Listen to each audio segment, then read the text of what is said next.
I have important news that I forgot to share with all of you because I was a little bit I had some medical things going on earlier this year when it actually came out.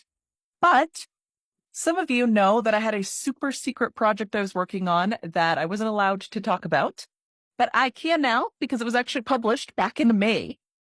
So I wrote a book and it was for Lego, because I love Legos, and space. So Lego Amazing Space. And I did all the science parts of this. I did not build, although I've been attempting to build the different kinds of models in here. So structurally, how this book works is it's a lot like my podcast, where each page is a question. And some of them are kind of basic questions, but a lot of them are really cool topics that you wouldn't necessarily get in other space books. So things like, ooh, um, well, oh, there's just so many. There's stuff that I love on every page, so it's hard for me to turn through any page. And we put in all kinds of really awesome, like spacecraft that normally wouldn't get represented.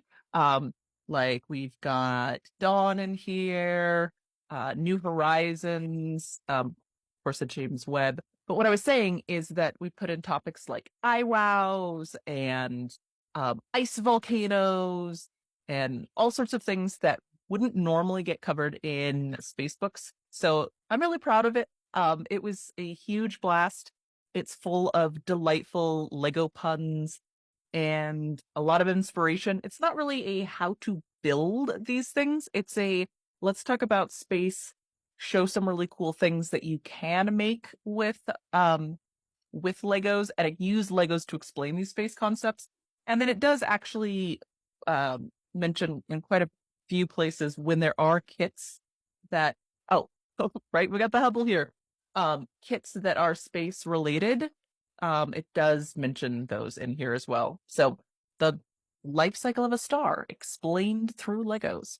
Anyways, if you're into that kind of stuff, feel free to check it out. But yeah, I'm really proud about it. So, oh, and welcome to my messy office, by the way, my crazy space office.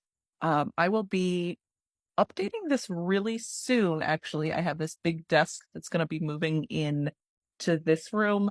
And so the whole back area is going to get to change. So maybe when that happens, if any of you are interested, I'll give you a tour of, all the different cool, like, models that I've got and different pieces of fossils and all kinds of stuff.